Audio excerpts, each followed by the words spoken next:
Lundi soir, Candace Owens a publié le 6e épisode de l'affaire Brigitte Jean-Michel.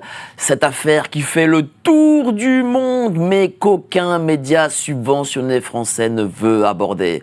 Ce soir, c'est l'heure des révélations de cette affaire que nous abordons ici à Géopolitique Profonde depuis des années. D'ailleurs, nous sommes quasi les seuls. Pourquoi Jean-Jacques Trogneux, neveu de Brigitte, ressemble tant à Emmanuel Macron? Quels sont les derniers mystères liés à l'affaire Brigitte? Est-ce que Brigitte Trogneux existe? Si oui, que devient-elle?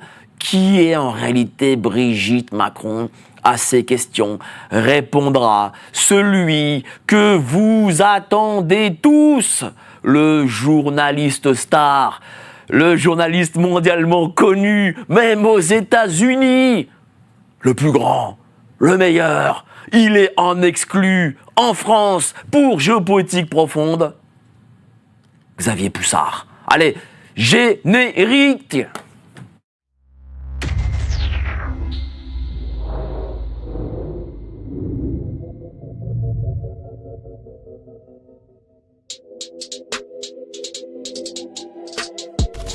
Nous sommes en guerre.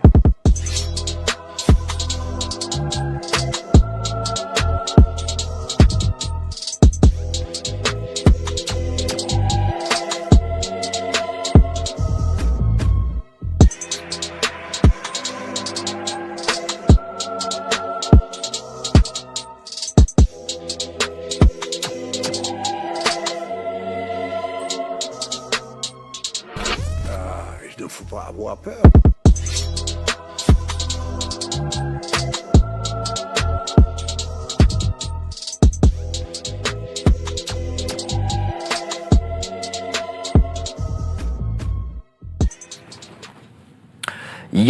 Il ne faut pas avoir peur. Bonsoir à tous, vous êtes sur Géopolitique Profonde, la chaîne qui est là pour remplacer les médias subventionnés. On va parler de Brigitte, Jean-Michel, des Trogneux, de Macron, de l'Élysée, de cette affaire mondiale, comme Apolline de Malherbe, évidemment, n'en parlera jamais. Mais avant ça, n'oubliez pas, abonnez-vous, venez, rejoignez le club Géopolitique Profonde. Vous y rejoindrez tous nos auteurs, les Jean-Michel Vernochet, les Laurent Ozon, qui encore François Martin, Sylvain Ferreira. Vous cliquez sur le lien ci-dessous et vous aurez 7 jours d'essai gratuit. Le 1er mars, on organise notre grande soirée. Regardez tous les médias alternatifs qui s'associent à cette grande soirée. Regardez-les, ils seront quasi tous présents, vous pourrez tous les voir, parler avec eux. Donc allez-y, cliquez sur le lien ci-dessous. On va tous être ensemble ce samedi 1er mars à partir de 19h dans Paris 9e. On va discuter, boire des coups ensemble. Et donc, voilà, donc on vous attend très nombreux. Alors je suis très content, je reçois notre ami Xavier Poussard. Comment vas-tu, cher Xavier? Bonsoir Mike, bonsoir Myriam, bonsoir à tous. Bah écoute, ça va. Je vois de retour des États-Unis et pour le nouveau pour la réponse qu'on adresse à l'Élysée après leur réponse. On avait diffusé les photos d'enfance de Jean-Michel Trogneux, c'est-à-dire de Brigitte Macron, en décembre 2023, entre décembre 2023 et février 2024. Donc on a vu leur réponse, qui a été, je dois dire, extrêmement violente, avec la mise en place dès janvier 2024 on pourrait appeler un cabinet noir à l'Élysée, avec le recrutement comme directeur de cabinet à la présidence de la République du préfet Patrice Faure, qui vient de la DGSE et qui a été en charge de dossiers comme de la Nouvelle-Calédonie, et qui est spécifiquement chargé de l'affaire Jean-Michel Trogneux, Jean-Michel Trogneux n'étant officiellement que le frère de Brigitte Macron. Donc on comprend pas bien pourquoi on recrute comme directeur de cabinet de la présidence de la République un préfet qui s'est occupé de la Nouvelle-Calédonie, qui vient de la DGSE, etc., pour gérer des types qui diffusent des photos d'enfance du frère de la première dame. Tout ça n'a aucun sens. Et c'est Le Monde qui l'a révélé. D'ailleurs, je pourrais expliquer pourquoi Le Monde l'a révélé. Mais Le Monde a révélé ce fait important et central, sinon on comprend rien. Et donc, en fait, des réunions sont organisées à l'Élysée, sous l'égide donc de ce Patrice Faure, directeur de cabinet de la présidence de la République, réunion regroupant le cabinet militaire, c'est-à-dire le cabinet militaire de l'Élysée est dirigé par le chef d'état-major particulier du président de la République, les avocats de Brigitte et Emmanuel Macron. Et en fait, la réponse à la diffusion des photos de Jean-Michel Trogneux et à nos affirmations a été une répression à tous les bouts de la chaîne, c'est-à-dire l'accélération de l'agenda judiciaire pour obtenir rapidement une condamnation de Natacha Ray, couper X au compte Zoé Sagan qui était très performant, ensuite des poursuites engagées pour cyberharcèlement contre Zoé Sagan et contre Bertrand Scholler, et puis moi personnellement, j'ai été débarqué de faits et documents, comme chacun sait, avec des pressions exercées effectivement sur l'actionnaire, et Candace Owen a reçu une assignation à Nashville après s'être fait sauter sa chaîne YouTube. Donc on voit qu'en fait à chaque fois ils prennent des individus et ils identifient les points faibles et ils ciblent. C'est-à-dire que typiquement sur Zoé Sagan, son point faible c'était que sa caisse de résonance c'était X. Donc en lui coupant son compte X, on lui coupait sa caisse de résonance. Sur Candace Owen, l'assignation à Nashville a un effet psychologique puisque vous avez un huissier qui apporte une assignation à l'endroit où elle vit, donc à l'endroit où vivent ses enfants, et puis en tapant sur ses chaînes YouTube, c'est son modèle économique. Vous voyez, donc en fait, c'est quand même, et puis sur l'accélération judiciaire de Natacha Ray, c'était effectivement d'obtenir une condamnation, sachant que Natacha Ray allait plaider sa thèse, donc en fait que l'excuse de bonne foi ne pourrait pas être retenue, et donc ils ont enfoncé ce flanc-là pour médiatiquement avoir la fameuse dépêche AFP, rumeur transphobe contre Brigitte Macron, 2 femmes condamnées pour diffamation. Il y a un effet psychologique parce que les 3/4 des gens reçoivent la dépêche AFP Reuters. Voilà, elle s'est condamnée pour diffamation, donc refermer le dossier. Alors, donc en fait, la cellule de l'Élysée a quand même bien bossé, si ce n'est, je dirais, la détermination de Candace Owens et derrière sans doute de l'entourage proche, je dirais, de Donald Trump, puisqu'effectivement on voit le rebond de l'affaire se produire dans les semaines qui suivent l'investiture de Donald Trump dans un contexte effectivement qui est un contexte global de régime change en Europe, on l'a vu en Grande-Bretagne, en Allemagne. J'ai 2 questions à te poser, mon Xavier. D'abord, ce que tu me dis prouve qu'en fait, si l'Élysée est en panique à ce point-là, ça veut dire que il y a quand même anguille sous roche. Ouais, anguille sous roche, il y a quand même des soupçons de vérité. Et deuxième chose, donc qu'est-ce que tu en penses? Et deuxième chose, est-ce que toi, aujourd'hui, tu es en sécurité? On n'est jamais complètement en sécurité. C'est pas comme ça que ça se pose. Moi, de mon côté, donc la réponse qui a été la mienne, puisque moi, si je suis attaqué, par définition, je réponds. Donc la réponse qui est la mienne à cette attaque, c'est effectivement ce livre qui est aujourd'hui un best-seller aux États-Unis, qui s'appelle Becoming Brigitte, dont la version française Devenir Brigitte est en cours de validation. Alors, il faut quand même savoir que j'ai rendu les 2 manuscrits aux États-Unis et en France au même moment, et il faut juste savoir que le décalage tient aux pesanteurs administratives françaises, parce que j'ai quand même voulu qu'il soit édité en France pour qu'il soit effectivement accessible aux libraires. Donc, vous pouvez déjà le commander en prévente sur xavierpoussard.com et donc ce livre sera mis en vente, j'espère, dans les heures qui viennent. Normalement, ça aurait dû être aujourd'hui. Voilà, tout simplement. Donc, Devenir Brigitte, la version française. Alors, qui est ma réponse? Puisqu'effectivement, c'est toute l'enquête de façon très pédagogique, puisqu'en fait, c'est écrit comme si je devais raconter l'enquête à une noire américaine. simplement, c'est-à-dire à Candace Owen. C'est-à-dire chapitre par chapitre, des chapitres courts, incisifs, etc. avec 2 livres en un livre, puisqu'en fait tous les détails du dossier sont passés par le système des notes de fin de chapitre. Ce qui fait effectivement que quelqu'un qui voudrait comprendre l'affaire, je dirais rapidement, on a pour à peu près 3 heures de lecture, et le type qui veut se plonger à fond, il peut aller piocher dans les notes de fin de chapitre pour avoir effectivement tous les détails, toutes les sources. Et donc ce document pourrait être utilisé par exemple dans le cadre d'une commission d'enquête parlementaire, pourquoi pas, ne désespérons pas, pourrait être utilisé devant la justice, parce que c'est aussi une offre de preuve. Et moi, j'ai pas de problème si quelque chose est diffamatoire. En France, il y a un droit de diffamation. Je suis prêt à être poursuivi devant la 17e chambre, à faire une offre de preuve.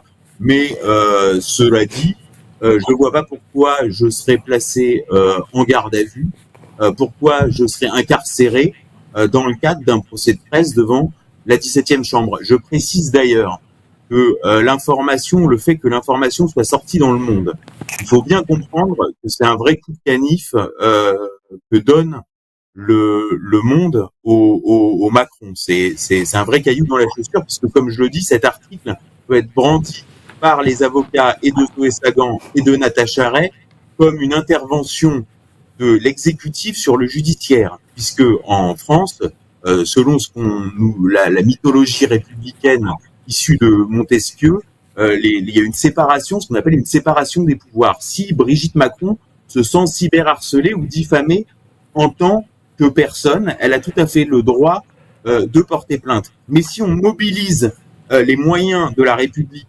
c'est-à-dire le cabinet militaire de l'Élysée, le chef de cabinet de la présidence de la République, pour obtenir des condamnations et pour piloter des poursuites, puisqu'il est bien écrit dans l'article du Monde que la garde à vue de Zoé Sagan pour cyberharcèlement a été intégralement pilotée depuis cette cellule de l'Élysée. Donc il faut quand même imaginer dans le PC Jupiter, vous avez Emmanuel et Brigitte Macron, Jean Enoki, leur avocat, le chef d'état-major particulier du président de la République, les types avec les étoiles sur les képis, et le préfet Patrice Faure qui dirige la réunion. Et c'est, comment on accélère le process de Natacha Ray, comment on fait pression sur l'actionnaire majoritaire de Faits et Documents, comment on coupe le compte X de Zoé Sagan, etc. On en est là.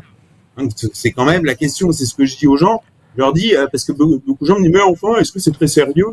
Puis la question, c'est pas que toi, tu penses que ce soit sérieux, c'est que eux, ils pensent que c'est le sujet et que c'est ça qui est sérieux. Alors, donc, on va continuer. Vas-y, fini. Conclue.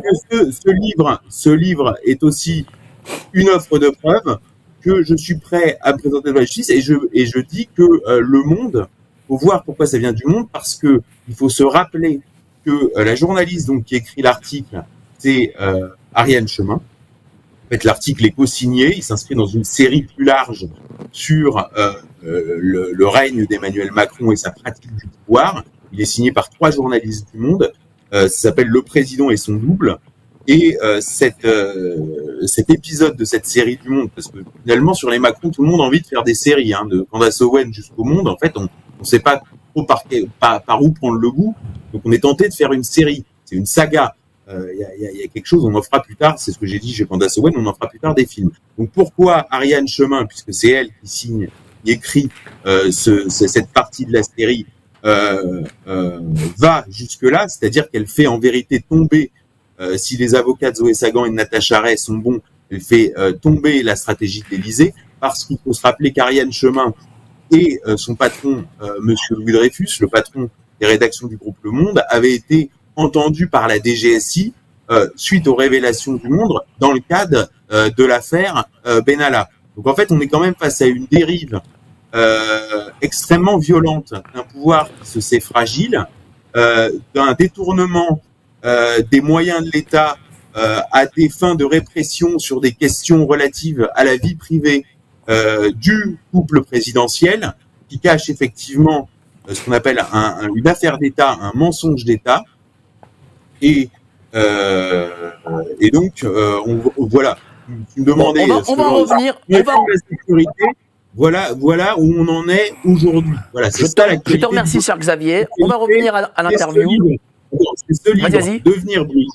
Devenir Brigitte, déjà en vente sur xavierpoussard.com, qui permet à n'importe qui, en quelques heures, de se faire une idée très précise et très sourcée du dossier, qui peut être utilisé dans le cadre d'une commission d'enquête parlementaire, qui est à la fois une offre de preuve, qui peut être utilisée par la justice, qui peut être utilisée par d'autres journalistes qui voudraient poursuivre effectivement l'enquête et traiter l'enquête de façon honnête. Et je dis à tous les journalistes, bah voilà, avant de qualifier l'affaire de fake news, vous verrez dans le livre, il y a des documents. Lisez ce livre. Voilà. Il y a des documents qui sont signalés. N'importe quel citoyen peut y avoir accès.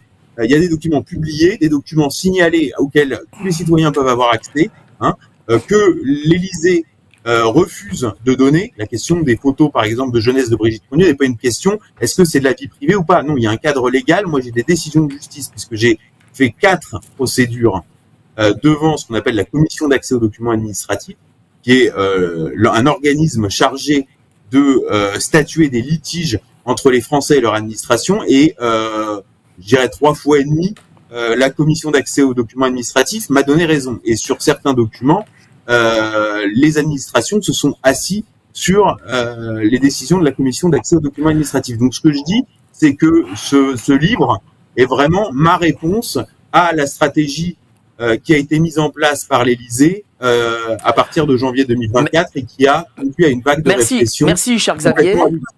Alors, je vais présenter les gens qu'il y a autour de la table, et après on va revenir à ton interview, puis après il y aura intervention avec nos amis autour de la table. Alors, à mes côtés, Myriam Palomba. Salut, chère Myriam, tu vas bien? Très bien, très bien. Tu t'attendais là Bah oui, et puis je suis ravie. Si on m'avait dit il y a 10 ans que j'allais faire une émission sur le sexe de la pseudo-première dame, ça m'aurait bien fait rire. Donc je trouve que c'est un moment important. Tu auras des choses nouvelles à dire, j'imagine, aujourd'hui? Oui, et puis j'ai aussi une question par rapport à ce que vient de dire Xavier. Vas-y, pose ta question. Parce que Le Monde, c'est le fonds de dotation de Xavier Niel. Donc... quand on connaît les relations, on sait que Xavier Niel a racheté Best Image, l'agence de Mimi Marchand.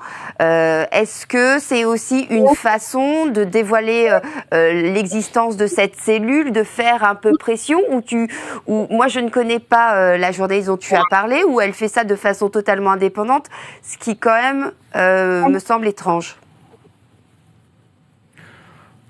Mais c'est toujours pareil, il y a la question de l'actionnariat et puis il y a la question de... Honnêtement, par exemple, pour être tout à fait clair, il peut y avoir des actionnaires qui interviennent beaucoup. Par exemple, Pierre Berger intervenait beaucoup. C'est une notoriété publique. Par exemple, Pigasse avait une dent contre Macron. Ça s'est pas forcément ressenti sur la ligne éditoriale du Monde. Xavier Niel effectivement est propriétaire du Monde, mais cela dit, quand il y a eu le rapport, par exemple, sur le fait que les serveurs DL Free, donc de Xavier Niel, propriété Xavier Niel, hébergeaient 48% du trafic de fichiers pédopornographiques sur Internet au niveau mondial, il y a eu un rapport d'une ONG canadienne qui a été repris par la presse. Le Monde l'a repris.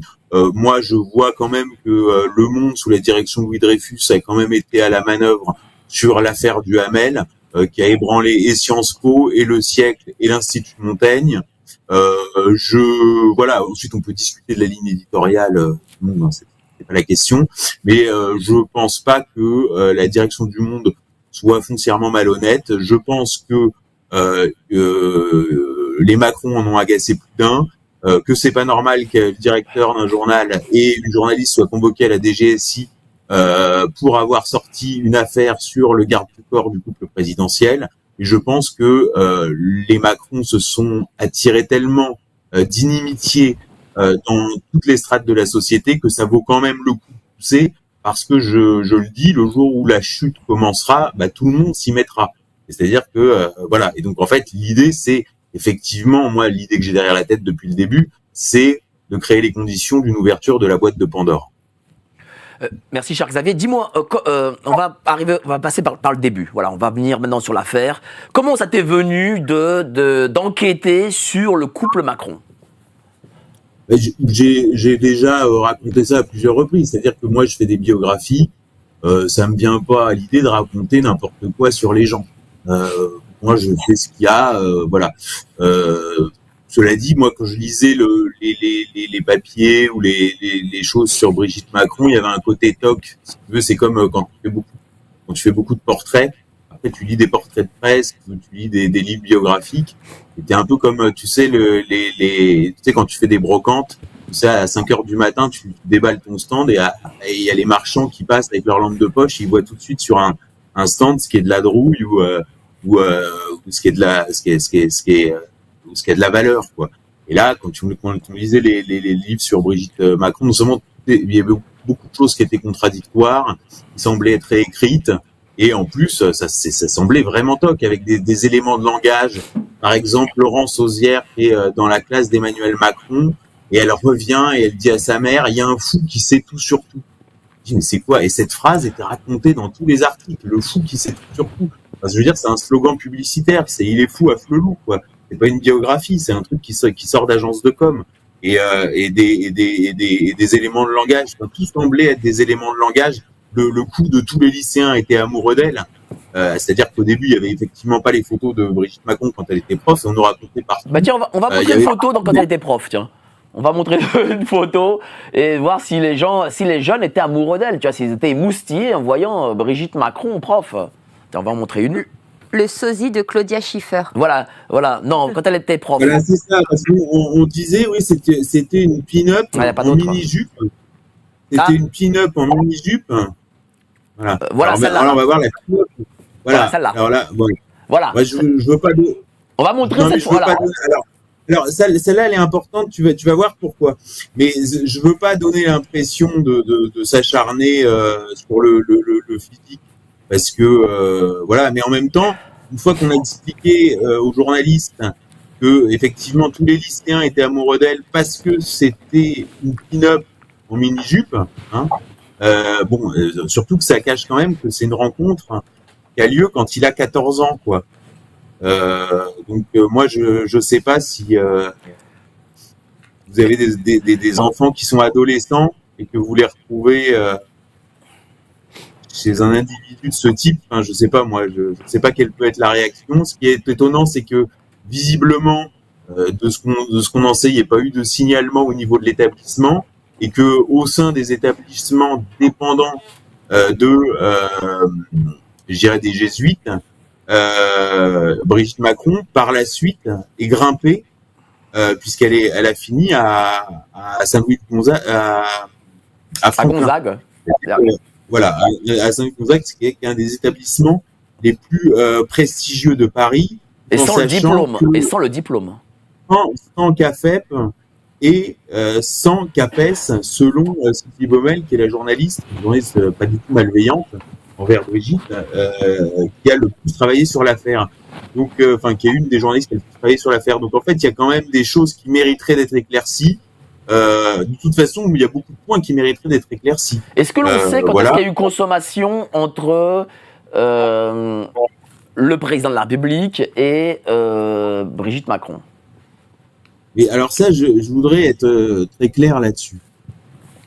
D'abord, on n'est pas dans leur chambre à coucher, d'une part, première chose. On sait, c'est que la rencontre a lieu quand il y a 14 ans. C'est-à-dire qu'on nous raconte, c'est officiel dans Paris Match, il est en fin de troisième, il joue dans pièce de théâtre de Milan Kundera, Jacques et son maître, avec son copain Renaud d'Artevel, et il tape dans l'œil de Brigitte parce qu'il a déjà son regard d'aigle. Donc là, c'est ça la rencontre. C'est ça le cadre de la rencontre, 14 ans. Ça, c'est important. Ensuite, sur le côté, est-ce qu'il faut consommer? Moi, je me suis intéressé parce qu'en fait, je pense que pour comprendre la relation entre Brigitte et Emmanuel Macron, je suis pas convaincu que ce soit une relation de nature sexuelle.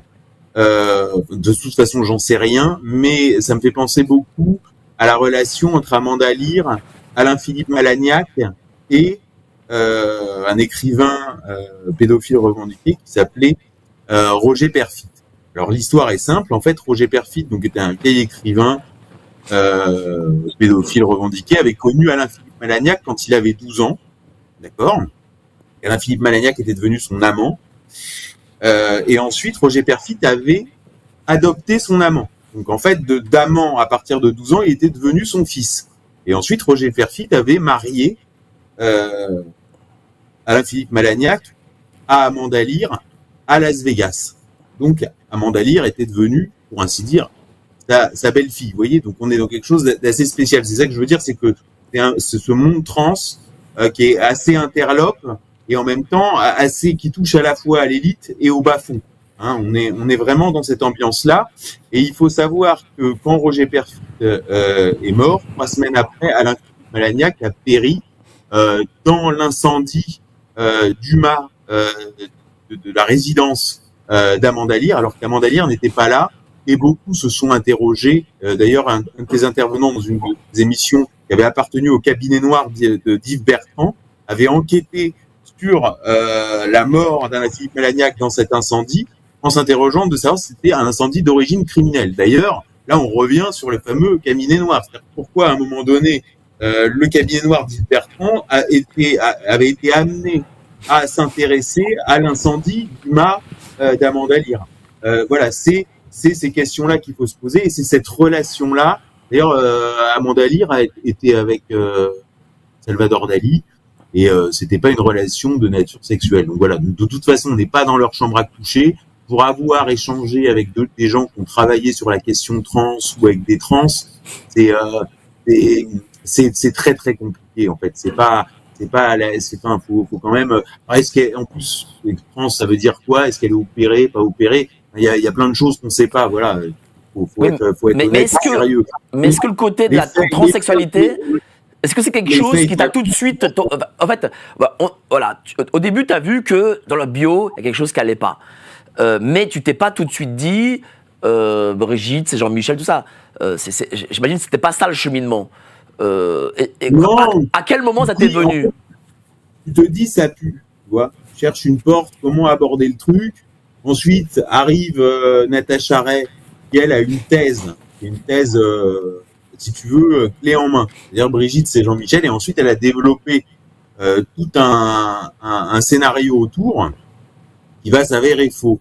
Mais en fait, là d'ailleurs, ce qui est intéressant, c'est qu'en fait l'Élysée a poussé des membres de la famille par alliance de la famille de Brigitte Macron, donc qui sont le couple Ozière, des gens qui s'appelaient Jean-Louis et Catherine Ozière, et qui sont respectivement un cousin d'André Ozière et sa seconde épouse. Et en fait, Natacha Ray avait élaboré tout un scénario autour de ces gens-là, et elle leur a écrit en leur soumettant ces assemblages. C'est-à-dire, grosso modo, est-ce que Brigitte égale Jean-Michel Trogneux? Est-ce que André Ozière égale Jean-Louis Ozière? Et en fait, immédiatement, Jean-Louis Ozière a appelé Laurence Ozière, donc, qui est présentée comme la fille de Brigitte Macron et qui est en fait sa nièce. Puisqu'en fait, c'est elle la référente sur, quand on observe son activité, on comprend qu'en fait, Tiffaine Ozière est un peu une porte-parole, alors que sa sœur est plus une référente pour faire le lien entre les membres de la famille. Et une référente aussi avec l'agence de Michel Marchand, puisqu'elle correspond avec Sébastien Vallela, qui est Vallela, qui est le paparazzo numéro 1 de Best Image. Qui était le paparazzo numéro 1 de Best Image et qui est désormais fâché. Ah, voilà. Donc c'était ce qu'on avait observé à l'époque. Suite à l'affaire Paris Match Sarkozy. Voilà. Et tout ça pour dire qu'en fait, donc Laurence Ozière a immédiatement appelé Brigitte en lui disant c'est important. Donc l'Élysée a appelé les Ozières, qui en fait était une fausse piste, et leur a dit poursuivez Natacha Ray, on vous accompagnera dans votre démarche. Sous-entendu, vous aurez rien à faire, on vous soutient avec les avocats, etc. Mais poursuivez Natacha Ray. Et ensuite, l'Élysée, et ça c'est Emmanuelle Anison, une journaliste du Nouvel Obs qui a couvert l'affaire, qui a établi ce fait. En fait, l'Élysée a lâché les Ozières. Ce qui fait qu'en fait, la stratégie de l'Élysée, c'était de cornériser sur la fausse piste des Ozières, de Jean-Louis et Catherine Ozière, et de leur faire assumer les poursuites pour obtenir une condamnation et ensuite dire, bah, vous voyez, il n'y a pas d'affaire. Et moi, d'un autre côté, ça m'obligeait à relayer la thèse de Natacha Ray telle quelle, sous l'angle de cette femme a une thèse, elle a été placée en garde à vue. La garde à vue, elle était factuelle et elle a été placée en garde à vue parce qu'elle a telle thèse. Donc ça devenait factuel. C'est pour ça que moi, à ce moment-là, je suis pas poursuivi, que je reste sur les faits. Une femme a une thèse, elle est placée en garde à vue, etc., etc.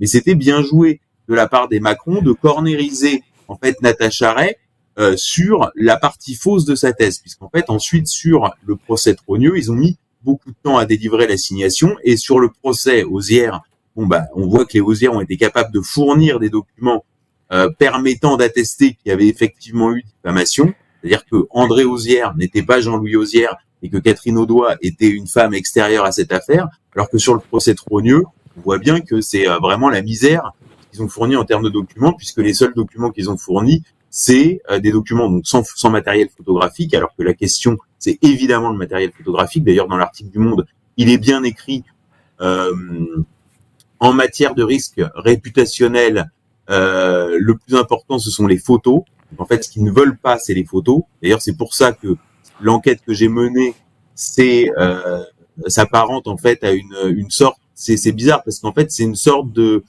je deviens un peu une sorte de paparazzo du passé, c'est-à-dire qu'en fait ça mêle le travail d'archiviste et de paparazzo, c'est-à-dire avoir des photos effectivement des individus dans le passé. Et dès lors qu'en fait on a remonté le passé, à chaque fois Brigitte Trogneux, ce n'était pas Brigitte Macron, et à chaque fois Brigitte Macron était effectivement Jean-Michel Trogneux. Donc voilà. Myriam. Non, c'est par rapport en fait à la fonction de Laurence que j'ai pas de la deuxième fille de Brigitte. Laurence Hozière. J'ai pas très bien compris. Je dis quand tu t'intéresses au dossier, quand tu observes son activité, je dirais sur les réseaux sociaux, etc., elle a elle semble avoir un rôle de lien entre les membres de la famille.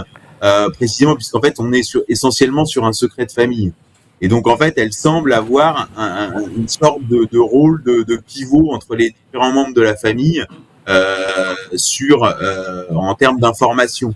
Voilà, je sais pas si c'est toujours le cas, mais en tout cas quand on a commencé à bosser, et d'ailleurs c'est ce qu'a confirmé Emmanuel Aniston en disant bien que les Hozières avaient immédiatement appelé Laurence.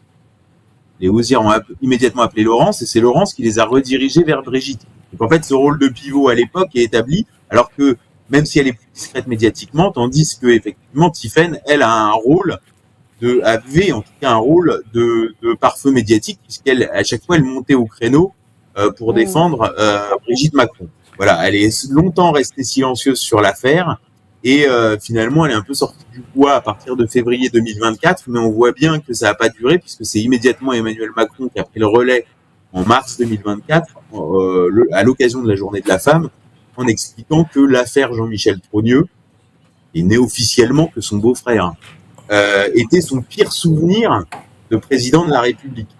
Donc là, on avait le coup d'État permanent avec Mitterrand, là on a le shitstorm permanent, puisqu'effectivement, une sortie comme ça, c'est ce qu'on appelle l'effet stressant. Alors, j'ai une question à te poser, cher Xavier. Brigitte Trogneux a existé. Si Brigitte Macron n'est pas Brigitte Trogneux, est-ce que l'on sait aujourd'hui ce qui est advenu de Brigitte Trogneux? Ça, c'est la question que l'Élysée veulent pas la question qu'il faut poser. C'est-à-dire qu'en fait, c'est ça la question qu'il faut poser.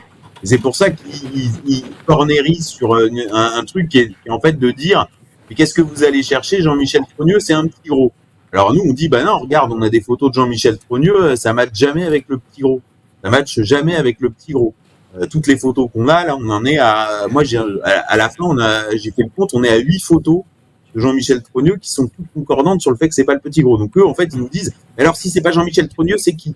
Parce qu'en fait, eux, ils posent leurs questions pour qu'on perde du temps. Et donc tous les abrutis, alors là, ça permet d'identifier soit les gens qui sont bêtes, soit les gens qui sont de mauvaise foi, disent alors c'est qui le petit gros? Alors que la question effectivement qu'il faut poser, c'est qu'est devenue Brigitte Trogneux, épouse Hozière. Parce qu'en fait on a un acte d'état civil donc de Brigitte Trogneux, née le 13 avril de sexe féminin le 13 avril 53 à Amiens, épouse Hozière, divorce Hozière, épouse Macron. Donc en fait on a un état civil, et quand on regarde en fait les photos et qu'on les analyse, qu'on les consulte, on voit qu'en fait, il y a deux personnes pour un état civil. Il y a Brigitte Trogneux, épouse Auzière, et ensuite il y a Brigitte Auzière, épouse Macron. D'ailleurs, en fait, c'est ça qui est intéressant dans la psychologie de Brigitte Macron, c'est qu'en fait, elle a jamais vécu vraiment avec l'identité civile de naissance de sa sœur. C'est-à-dire qu'elle s'est très peu appelée Brigitte Trogneux. D'ailleurs, ça devait être, parce que c'est très compliqué, je pense, de vivre avec vraiment l'identité de sa sœur. Donc en fait, elle a vécu avec l'identité de mariage de sa sœur. Elle a été Brigitte Auzière, et ensuite, elle a été Brigitte Macron. Et c'est pour ça que le divorce avec André Auzière intervient extrêmement tard. Et comme ça, il y a que quelques jours, en vérité, où elle a été Brigitte Trogneux. Et d'ailleurs, quand elle est prof, elle se fait appeler Brigitte Auzière, puis Brigitte Auzière Macron. Et je pense que effectivement, psychologiquement, c'était moins compliqué que de se faire appeler directement Brigitte Trogneux, qui elle était vraiment sa sœur. Voilà, on joue sur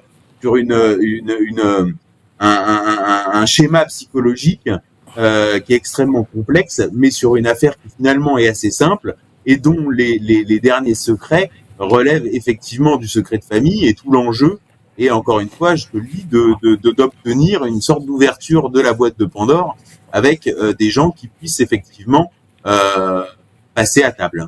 Mais est-ce qu'il y a des suppositions sur ce qu'est advenu de Brigitte Trogneux? Parce que c'est quand même grave si on ne sait pas ce qu'elle en est, qui est-elle, enfin voilà. Est-ce que c'est la sœur qui est décédée dans les années 60? Est-ce que c'est elle? Non, il y a pas de sœur décédée dans les années 60, c'est elle, machin, etc. Il y a une femme qui a un parcours normal, c'est-à-dire elle se marie à 21 ans, elle a 3 enfants, mais à partir de 86, bah c'est plus elle, c'est son frère. Voilà, c'est tout.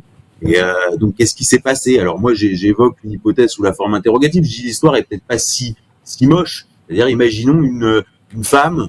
Donc là on est vraiment sur du conditionnel, mais qui se sait condamnée par une maladie grave et qui sur son lit de mort confie la garde de ses enfants et son identité et son nom à ce frère qui s'est toujours senti femme, etc. Et qui du coup a une identité, récupère une identité civile qui correspond au genre ressenti et non pas au genre assigné à la naissance, comme on dit. Et d'ailleurs, si Brigitte Macron a élevé au moins en partie, Sébastien, Laurence et Tiphaine Auzière, moi je suis désolé, il y en a une qui est cardiologue, l'autre qui est avocat, et un autre qui est cadre du secteur de la santé. Il me semble que tous les gens qui ont des enfants, on leur dit, bon, il y en a un qui sera cadre du secteur de la santé, l'autre avocat, l'autre cardiologue, tout le monde signe des deux mains. En fait, l'histoire, elle serait même pas peut-être si invendable que ça. Le problème, c'est que derrière, il y a la rencontre avec Emmanuel Macron à 14 ans. Et là, on ouvre des sujets bien plus brûlants, qui sont, par exemple, le lien entre des personnes, on va dire, qui appartiennent à la mouvance trans et la pédophilie, parce qu'effectivement, tous les gens qui ont travaillé sur cette question-là ont noté ça, parce qu'effectivement, c'est plus simple d'approcher les enfants quand on a l'apparence d'une femme. Voilà. Et c'est ces sujets-là qui sont explosifs. Et ce qui est surtout explosif, c'est qu'au niveau de la superstructure française, au niveau de l'État français, au niveau des contre-pouvoirs, il n'y a eu aucun anticorps, aucun contre-pouvoir, aucun warning qui a fonctionné et qu'on a pu laisser faire ça, et qu'aujourd'hui, la France est ridiculisée dans le monde. Je vois sur X, suite à la vidéo de Candace Owen, alors ils ont verrouillé X France, effectivement, puisque ça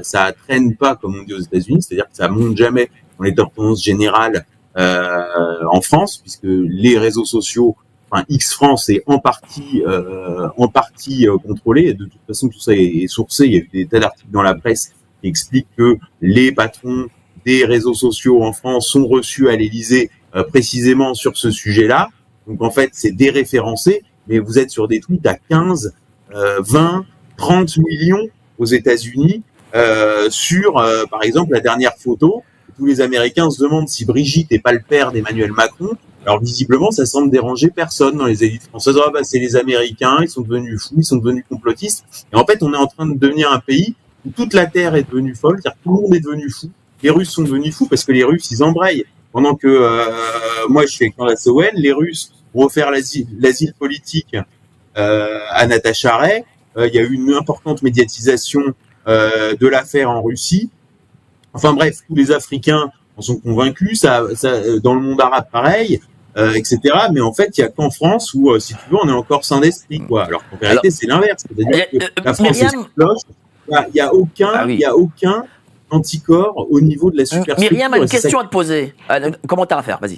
Brigitte, elle aurait été scolarisée donc à l'école du Sacré-Cœur à Amiens et ensuite on a une petite trace d'elle au collège de Sainte-Clotilde. Est-ce que toi, tu as récupéré des photos de ça ou pas du tout? Non.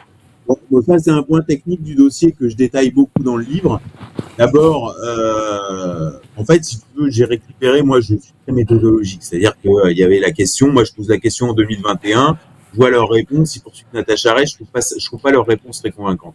Mais moi, dans la thèse de Natacha Ray, Brigitte Trogneux n'avait jamais existé. Bon, bah, moi, je suis quand même allé aux archives tout de suite, j'ai récupéré l'annonce pour faire part de naissance. Donc, moi, j'avais relayé la thèse de Natacha Ray, puis j'avais relayé tous les documents qui allaient dans le sens contraire. Parce que, faut quand même pas être malhonnête, débile. Donc en fait, voilà. Donc, ensuite j'ai remonté. Il y avait deux individus, il y avait Brigitte Trogneux et Jean-Michel Trogneux. Et je me suis dit bon bah tout simplement je vais remonter leur vie. Donc en fait j'ai récupéré les listes de classe et ensuite j'ai récupéré leur liste de classe. Alors en fait le Sacré-Cœur et Sainte-Clotilde, à l'époque en fait aujourd'hui c'est deux établissements et avant c'était deux établissements, mais à l'époque c'est le même établissement puisqu'en fait est intervenu à l'époque de la scolarisation de Brigitte Trogneux ce qu'on appelle la loi Debré sur les établissements privés sous contrat avec l'État. Et donc, en fait, il y avait des questions de taille critique. Et donc, ces deux établissements catholiques privés avaient été fusionnés. Et cette fusion temporaire, le temps d'une mise en conformité avec la loi Debré, s'est produit pendant la scolarité de Brigitte Trogneux. Donc, en fait, ce que je peux en dire, c'est que j'ai contacté toutes les camarades de classe de Brigitte Trogneux, c'est-à-dire toutes les femmes qui ont aujourd'hui à peu près 70 ans, 72 ans, à la retraite. Je les ai appelées, je leur ai dit voilà, vous avez été en classe avec Brigitte Trogneux, et beaucoup, alors la plupart m'ont dit je veux pas en parler, d'accord, et un nombre très conséquent m'ont dit bah tu vois c'est drôle, quand je l'ai revue, je l'ai pas reconnue. Quand je l'ai revu, je l'ai pas reconnu. Donc ça, c'est des témoignages qui sont audio, qui sont des appels téléphoniques qui sont enregistrés, que j'ai à disposition de la justice. Ensuite, j'ai donné des contacts privilégiés à la journaliste du Nouvel Observateur qui s'appelle Emmanuelle Anison, qui a couvert l'affaire, et elle a pu récupérer une photo d'un groupe de communiantes où on voit Brigitte Trogneux et qui est la même petite fille que sur la photographie de communiantes présentée comme une photo de jeunesse de Brigitte Macron. Or, toutes les années, voilà, cette photo-là qu'on voit à l'écran, cette photo-là, visuellement, c'est pas évident que ce soit Brigitte Macron, mais ensuite, quand on passe cette photo-là à la reconnaissance faciale, or c'est bien Brigitte Trogneux, hein, c'est 100%, c'est recoupé. Moi, j'ai pu consulter cette photo qui est une photo très nette du groupe de communiantes, on reconnaît très nettement la même gamine.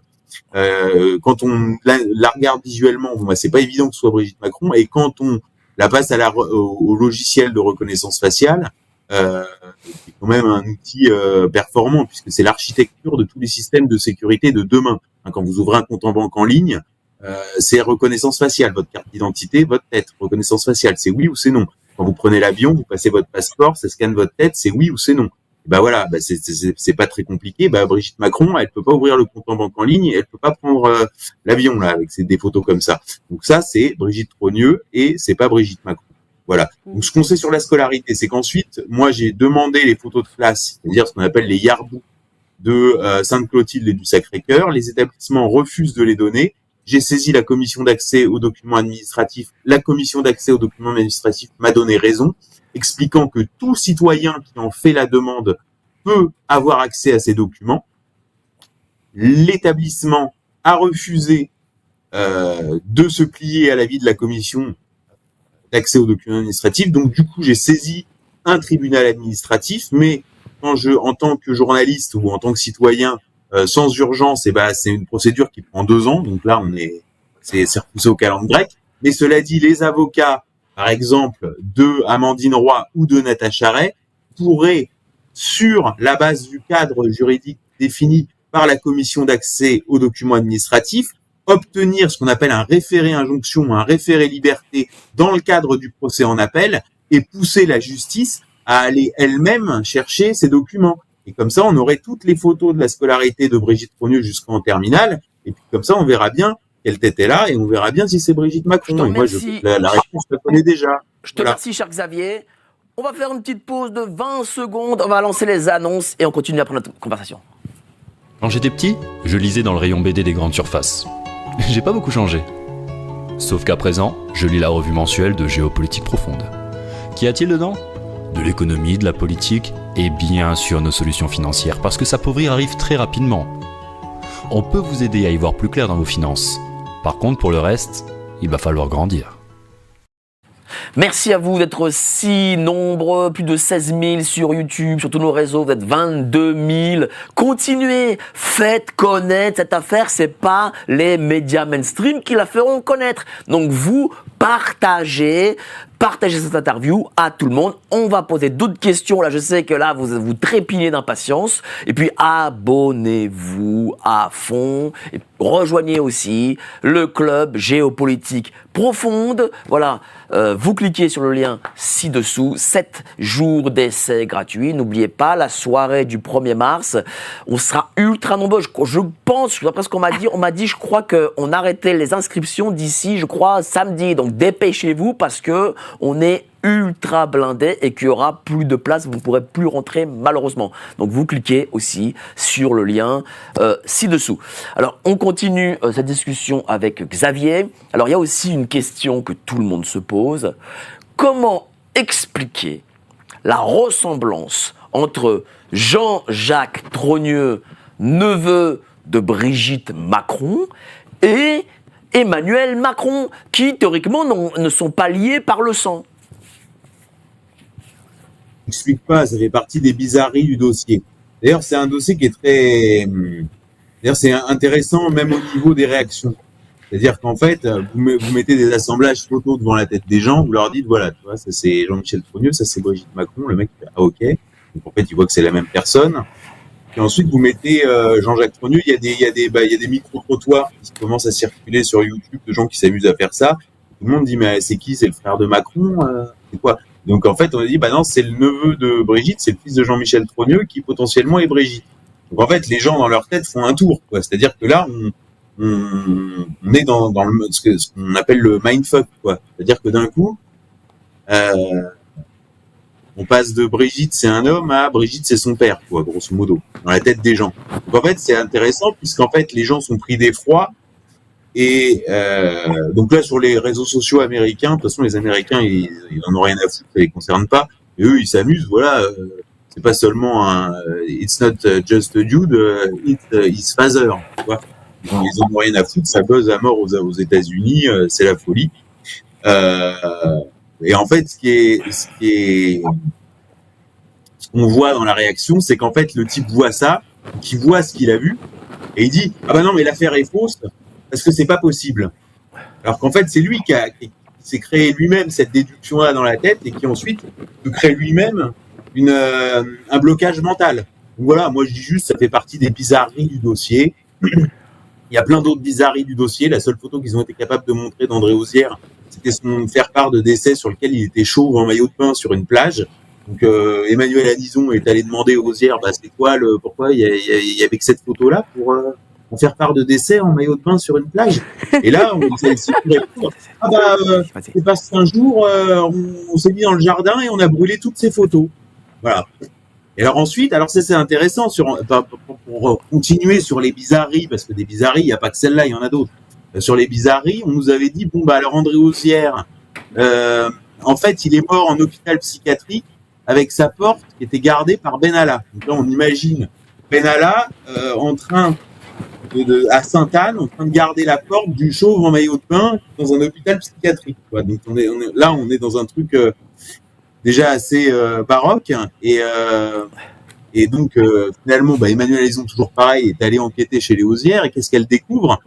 Elle me dit en fait non, il n'était pas en hôpital psychiatrique, il s'apprêtait à fuir en Afrique et il avait vidé ses comptes en banque. Donc là on dit ah bon, le type il s'apprête à partir en Afrique et il vide ses comptes en banque. Donc là le type se sentait menacé en fait. Et c'est à ce moment-là qu'il est mort. Donc là, on en déduit quoi? Puisque c'était lui, en fait, le témoin de l'affaire. C'était lui le principal témoin. Voilà. Donc en fait, ce type a existé. On avait effacé ses traces parce qu'il fallait surtout pas qu'on le retrouve. Et le jour où on a commencé à retrouver sa trace, eh ben, il a disparu. Et il a disparu au moment où il avait vidé ses comptes en banque et qu'il s'apprêtait à partir en Afrique. On sait de quoi il est mort? Voilà, la ressemblance entre Jean-Jacques Trogneux, officiellement d'un cancer, la ressemblance entre Jean-Jacques Trogneux et Emmanuel Macron, si tu veux, enfin, j'invite les gens à lire Devenir Brigitte, c'est-à-dire qu'il y a les faits établis, et puis on établit des faits qui mènent à des bizarreries qui laissent... En plus, alors la porte, elle est bizarre, parce que la porte est fermée, puis de temps en temps, on arrive à passer un peu au-dessus et à voir ce qu'il y a derrière, et on se dit, mais on est dans quoi, là? C'est une compilation de tous les films de Polanski, là. On a Chinatown, le Ghostwriter, enfin, c'est une compilation, La 9e porte, et il y a tous les films, là. C'est au lieu de t'emmerder à regarder tous les films de Polanski, bah, tu dis Devenir Brigitte. Et là, il y a la filmographie complète. Voilà, donc on est dans on est d'ailleurs le mot qui revenait chez les Américains. Je voyais dans les commentaires sous les vidéos de Thomason, le mot c'est It's so freaks, hein, c'est fric. Voilà, c'est freaks. Voilà, c'est ça les Macron, c'est frics. Voilà. Myriam, tout ça va. Donc ça mérite des explications. Ça mérite des explications autres que de mettre 48 heures au trou des gens qui posent des questions sur X. Voilà, ça mérite une explication. Myriam, tu avais une question. Vous êtes en train de ridiculiser la France devant le monde entier. Hein? Donc il faut quand même, à un moment donné, répondre. Et on a le droit, quand on est journaliste, de poser des questions. On a le droit, quand on est citoyen, de réclamer des documents qui sont accessibles selon le code du patrimoine, sans avoir à faire 48 heures de garde à vue systématiquement. Myriam, tu avais une question. Oui, parce que tout à l'heure, tu parlais donc de cette ressemblance avec Jean-Jacques Trogneux, mais il y a aussi toute une thèse par rapport à la famille Rothschild, et notamment Nelly Rothschild, qui pourrait, qui a une ressemblance assez stupéfiante avec Emmanuel Macron. Moi, tu sais, les ressemblances, moi, j'en sais rien. Les ressemblances, c'est, si tu veux, moi, d'abord, en termes biographiques, il faut quand même savoir que la filiation biologique, c'est un casse-tête pour les biographes. Il y a des choses de tous les côtés. Des fois, c'est reconnu. Par exemple, Aragon, qui était le fils du préfet Andrieux. En Italie, il est très connu que le président, qui était pourtant communiste, Giorgio Napolitano, était le fils de Umberto II de Savoie, l'héritier de la couronne, etc. Il y a toujours des histoires de filiation biologique qui sont étranges dans les biographies. C'est vieux comme le monde. Là, il y a le prince, un des deux de Lady Diana et du prince Charles, qui est visiblement pas le fils du prince Charles, celui qui a des cheveux. En fait, c'est le fils du palefrenier.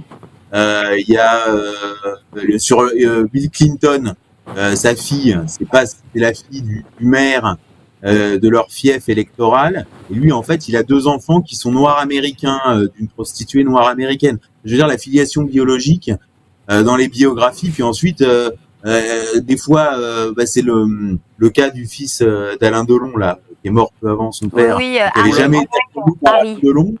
Voilà. Donc moi, j'en sais rien. Ce qu'on peut dire sur le Macron et les quand même, c'est le portrait craché. Hein. Voilà, non mais voilà. Donc, en fait, voilà, il y a quand même toujours cette question-là qui existe dans la filiation biologique. Non, ce que je veux dire, c'est que la filiation biologique en biographie, c'est un truc, c'est des sujets de conversation infinis.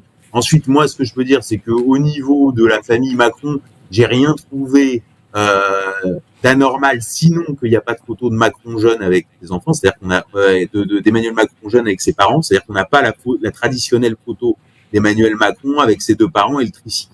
Ensuite, quand on creuse du côté des parents, il y en a un qui est psychiatre au CHU d'Amiens, et l'autre, dont on découvre donc la mère, présentée comme la mère, Françoise Noguès-Macron, qui est chargée d'un protocole de transition pour les personnes transgenres à la Caisse nationale d'assurance maladie. Donc on se dit, ah tiens, c'est drôle ça, parce qu'elle est dans la même ville que Brigitte, qui a potentiellement suivi ce genre de protocole. Donc on se dit, d'ailleurs elle dit, oui, pour moi Brigitte c'est pas une belle fille, etc. Alors on essaie de comprendre ce qui se passe sur les Rothschild. Ce qu'on peut juste dire, c'est que Macron a une carrière très étonnante au sein de la banque Rothschild, puisqu'il devient le plus jeune associé gérant à l'âge de 32 ans, alors que vraiment il y a eu des cadors, tu vois, il y a eu des mecs qui étaient brillants, tu vois, du genre Jean-Charles Naouri, enfin tu vois, qui étaient, ou même François Henrot, enfin des types qui sont pas des nuls, quoi. Et Macron a une carrière complètement anormale par rapport à ses compétences au sein de la banque Rothschild, avec des anomalies dans le CV qui peuvent effectivement faire penser à ce qu'on pourrait appeler une promotion familiale. C'est-à-dire que si on voit ce genre de cas dans une PME, on dit ah bah tiens, il en est là parce que c'est le neveu du patron, quoi. Voilà. Ensuite, est-ce qu'il y a des éléments, est-ce qu'il y a des ressemblances, est-ce que Macron il a le nez des Rothschild? Ça c'est du Louis-Ferdinand Céline, quoi. Tu vois, c'est pas du journalisme d'investigation. Voilà. Ensuite, il y a des choses très intéressantes du côté des lits de Rothschild, ce qu'on appelle la piste de l'Oise, c'est-à-dire les liens. En fait, quand on creuse dans la Macronie profonde, on arrive toujours dans l'Oise. D'ailleurs, qu'on retrouve dans la biographie de Jean-Michel Trogneux, en particulier Beauvais, où Macron a effectué aussi son stage à l'ENA, où il aurait connu Henri Herman, où Herman ayant fait fortune comme prête-nom de Élie de Rothschild sur du foncier dans l'Oise, dans les centres commerciaux. On retrouve Pierre Donnersberg, qui lui aussi fait face à des rumeurs, parce que beaucoup pensent que c'est un fils illégitime d'Edmond Rothschild, même si officiellement il ne l'est pas. En tout cas, il joue un rôle de pivot entre les plusieurs branches de la famille Rothschild. Cher Xavier, on va te montrer... Vas-y, finis, on va te montrer 2 photos. Vas-y.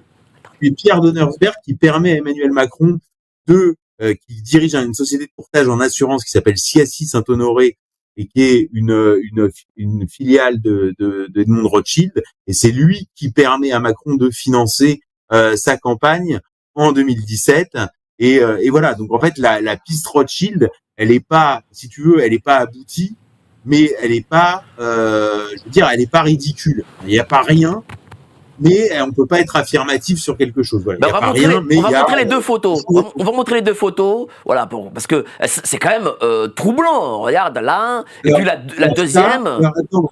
Alors attends. C'est, pour être très précis, c'est Liliane Springer. C'est ça? Qui était donc qui n'est pas du tout de la génération, qui n'a pas du tout l'âge d'être la mère d'Emmanuel Macron. Non, mais pas de la grand-mère. C'était l'épouse, éventuellement. C'est l'épouse de Élie de Rothschild, et en fait, elle a 2 enfants. Alors, si les gens s'y intéressent, c'est Nelly, qui est connue, et en fait, la sœur de Nelly, donc la fille d'Elisabeth Springer, qui s'appelle Elisabeth de Rothschild, en fait, est architecte à Singapour, et elle a pour particularité d'être mariée avec un Américain, il me semble, qui s'appelle Mark Ernest Leland, et qui est le grand patron du German Marshall Fund for the United States, qui est une sorte de centre de cooptation des futures élites dans un cadre transatlantique. Donc là, on est vraiment dans le vieux monde, hein. Tout ça est en train d'être bouleversé par Musk, par Trump, par Poutine, par Xi Jinping. Et il faut savoir que Macron a suivi ce programme à New York. Voilà ce qu'on peut en dire. Donc en fait, là, moi, si la piste de l'Oise, parce qu'en fait, cette piste Rothschild-là, précisément sur Liliane Fuhlspringer, rejoint la piste de l'Oise, rejoint la piste Rothschild et trouve un écho dans les voyages de Macron à New York, notamment pour le German Marshall Fund for the United States. Et Macron est très connecté, puisque quand il va retourner à New York dans le cadre de la banque Rothschild, il va faire la connaissance aussi de Henry Kravis, qui est un très important financier américain, dont l'épouse est présidente du comité de sélection du groupe Bilderberg. Elle s'appelle Marie-Josée Drouin. Il faut savoir que Kravis est évidemment aussi très lié à Xavier Niel. Henri Kravis, ça c'est aussi une piste qui mériterait d'être creusée, les liens d'Emmanuel Macron avec Henri Kravis. Enfin, tout ça pour dire que vous retrouvez tout ça dans Devenir Brigitte, voilà, et qui aussi peut servir à d'autres journalistes avec beaucoup effectivement de pistes à creuser, aux citoyens qui font des recherches. Il y a beaucoup de notes de bas de page, c'est très complet, avec des faits qui sont établis, des centaines de documents exclusifs, et c'est vraiment conçu parce que je l'ai vraiment écrit comme si j'expliquais l'affaire à une Noire américaine. C'est-à-dire qu'en fait, elle connaît rien de la politique française, et moi, je lui raconte l'histoire. Donc en fait, c'est vraiment écrit pour être le plus clair possible, et ça peut être repris dans un cadre parlementaire, dans un cadre judiciaire et dans un cadre journalistique. Donc, toutes ces pistes sont effectivement évoquées. Merci à toi, dans cher Xavier. Continue à partager. Et comme par hasard, ce soir, Macron fait son live et on est plus nombreux que le live de Macron. Donc continuez, partagez. Voilà, vous êtes plus intéressés par géopolitique profonde que par le live de Macron. Myriam, tu as une question? Oui, moi, ce qui m'a interpellée, et elle n'a pas été, je trouve, jusqu'au bout dans les épisodes de Candace Owens, c'est qu'elle dit que cette histoire est liée à l'affaire Epstein. Est-ce que tu peux nous en dire plus? Pour aller très très simple, parce qu'on va faire un grand développement sur l'affaire Epstein, mais il est évident que les gens qui sont derrière Macron, derrière le couple Macron, sont les mêmes qui sont aux manettes de l'affaire Epstein. Voilà, de manière évidente. Là, je parlais d'Henri Kravis, on parle de David de Rothschild. Faut pas. L'affaire Epstein derrière, c'est l'architecture, c'est les circuits financiers, etc. Sont liés effectivement au Congrès juif mondial essentiellement, au travers d'Edgar Bronfman et de Leslie Wexner ou de Ronald Lauder d'ailleurs dans le cas de l'affaire Epstein. Et de David de Rothschild, qui est président du board du Congrès juif mondial, dans le cas de Macron. Le vrai protecteur de Macron, c'est David de Rothschild, et c'est même revendiqué par Macron, puisqu'il dit quand je serai au pouvoir, je serai sa couverture, je serai son hedge. Lui-même, Macron dit lui-même, comment il dit? Il dit mon parcours, ah oui, il dit j'avais un parcours qui ne pouvait être compris que chez Rothschild. Je veux dire, enfin, c'était même risqué de dire ça. Enfin, vraiment, en fait, ils ont beaucoup assumé. En fait, ce qu'il faut bien voir, c'est que tout est disponible en source ouverte, même le côté prostitutionnel de Macron, parce qu'effectivement, il y a toujours ce côté prostitutionnel dans l'affaire Epstein comme dans l'affaire Macron, où lui-même dit le job, c'est de séduire, on est une sorte de prostituée. Minc qui va sur France 2 expliquer banquier d'affaires, c'est les qualités d'une pute, il les avait toutes. Voilà, donc on retrouve en fait le même monde. On retrouve, je parlais d'Henri Kravis, il suffit de regarder la documentation relative à l'affaire Epstein, notamment le livre noir, il y a une entrée géante sur Henri Kravis. Voilà, donc c'est pourquoi Ghislaine Maxwell s'est réfugié en France, pourquoi Jean-Luc Brunel s'est réfugié en France, pourquoi Epstein, quand il est arrêté à New York, c'est à la descente d'un avion en provenance de Paris, etc., etc.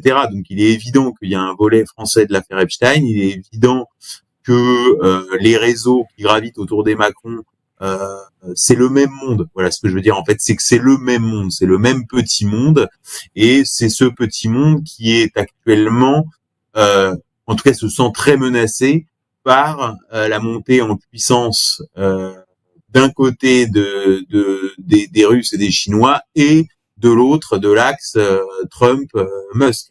Voilà, et donc en fait ils sont complètement repliés, une sorte de fort à l'amour, et ils deviennent effectivement très agressifs. Et moi je suis en danger si on veut, puisque oui effectivement c'est les moyens de l'État qui sont intégralement détournés pour me faire taire, si on veut, alors que je ne fais que de souligner des choses qui sont visibles en source ouverte. Je veux dire, c'est pas moi qui vais au sommet de l'IA me donner un spectacle devant le monde entier en criant plug baby plug. Je veux dire, c'est hallucinant, quoi. On se croirait dans Bruno, le film de Sacha Baron Cohen, là, tu sais, avec le mec de la mode, l'Autrichien qui a acheté un noir contre un iPod. Tu sais, son fils c'est un noir, il a un petit black qu'il a acheté contre un iPod au Kenya. Voilà, plug baby plug. C'est tellement ridicule, c'est tellement risible, c'est tellement gênant. La cérémonie d'ouverture des JO, etc., etc. Et en fait, de simplement décrire ce qu'on voit, c'est-à-dire qu'on en arrive à un niveau où en fait on n'a pas le droit non seulement de voir ce qu'on voit, et on n'a pas le droit de décrire ce qu'on voit. Et c'est pour ça que je dis qu'on est arrivé au bout de ce que Poutine a appelé l'empire du mensonge. C'est ça. Et en fait, c'est ça l'empire du mensonge. L'empire du mensonge, c'est le visage de Brigitte Macron. Voilà. Mais justement, cher Xavier, comment se fait-il que Candace Owens a repris cette affaire? Est-ce que, par exemple, Trump veut aussi que cette affaire finisse par sortir? Oui, parce qu'on pourrait... On pourrait accuser, je me fais l'avocat du diable, mais de servir le pouvoir américain et pour faire de l'ingérence politique en France. Bon, enfin, la gérance politique des États-Unis en France, je crois qu'elle m'a pas attendu, quoi. Je pense, mais en tout cas, c'est l'un des arguments que l'on voit des gens qui chargent cette hypothèse, en fait. Non, c'est plutôt, je pense, d'ailleurs, pour être allé aux États-Unis, avoir un peu rencontré des gens là-bas, ce qui se dessine plutôt, c'est un retrait de l'influence américaine sur le continent européen. C'est-à-dire que ils veulent se débarrasser, les Américains veulent se débarrasser de l'Europe, pas de l'Europe, pas des peuples européens, ils veulent se débarrasser de deux structures qui sont l'Union européenne et l'OTAN. En fait, deux structures intégrées, puisqu'en fait, elles siègent toutes les deux à Bruxelles. Et on voit d'ailleurs, dans le soutien affiché de Musk à Elon Musk à l'AfD, que c'est pas une ingérence américaine, puisqu'en fait l'AfD est sur des partenariats stratégiques, le retour au partenariat stratégique antérieur à la guerre en Ukraine avec la Russie. On voit que les Américains, que Musk a soutenu le candidat roumain, qui est considéré comme un candidat pro-russe et qui a fait campagne sur TikTok, qui est un réseau social chinois. Voilà. Donc en fait, ils veulent vraiment faire péter ces deux structures sur la France.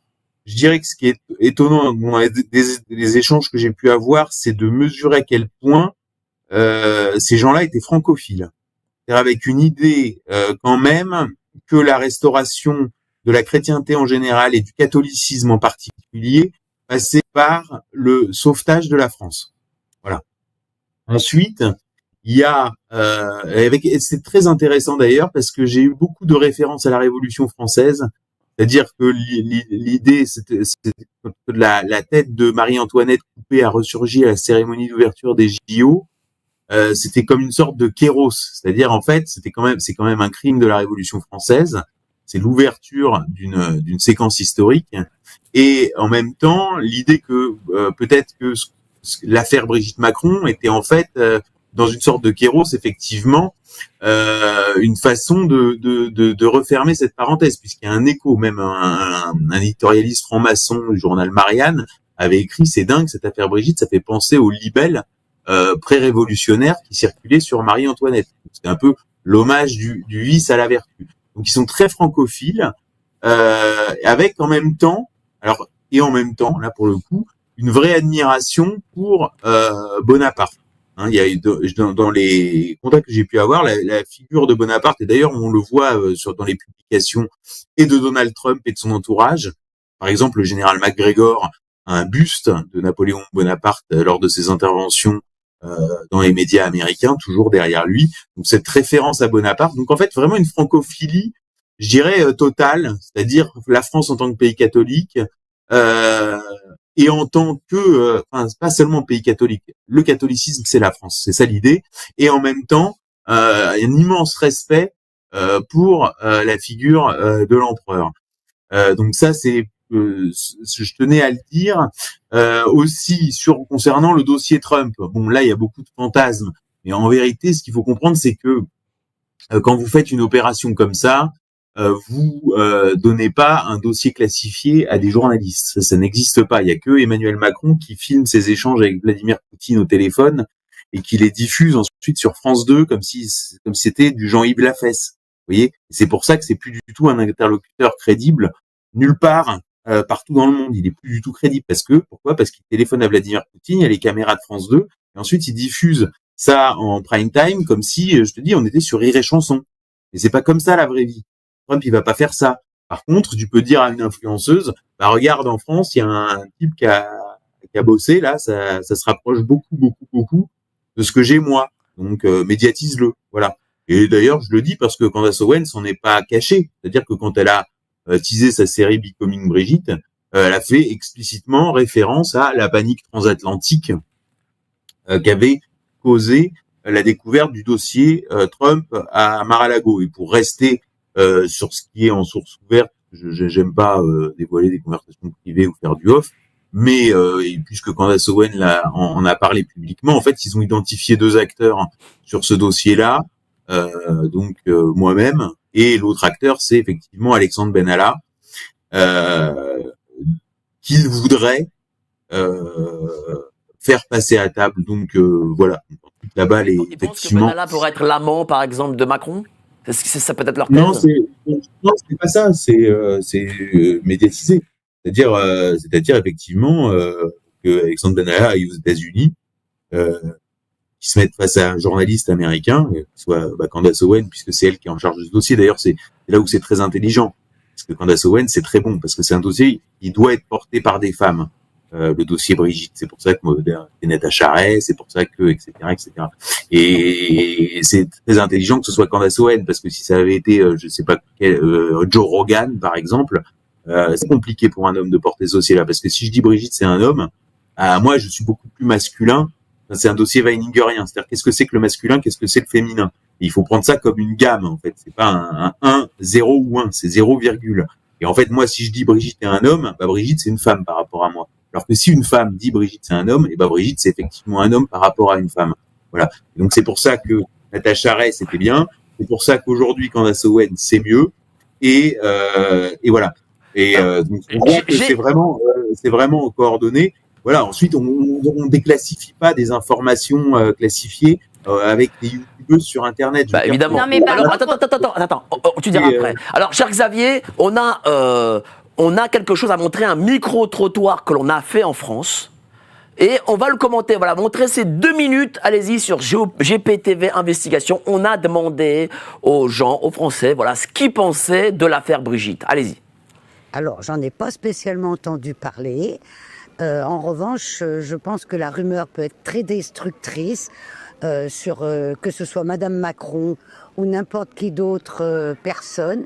Il faut pas dire n'importe quoi sur les gens. On peut leur nuire, on peut les porter à la dépression et ça les suit pour toujours et c'est destructeur. Moi j'y crois je vous mens pas en vrai, j'y crois, pourquoi pas y croire. Et ça prendrait pas autant d'ampleur en vrai, c'était faux. Hein. Oui, parce que là, ça prend une ampleur énorme, parce que toute la presse étrangère en parle.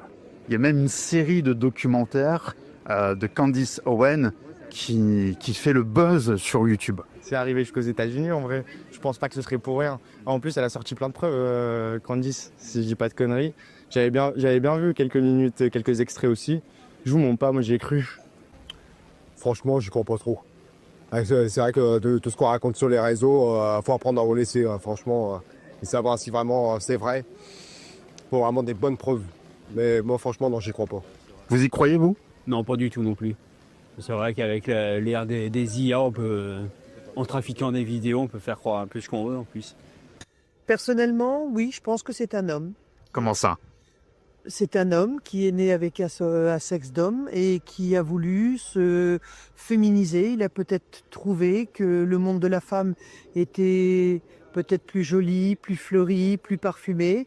Et je pense que peut-être s'est-elle fait faire une opération. Eh bien écoutez, je vous dirais que je n'y crois pas. Donc. Pourquoi? Pour vous, c'est pas possible? Non, c'est pas. Enfin, tout est possible au jour d'aujourd'hui, mais non.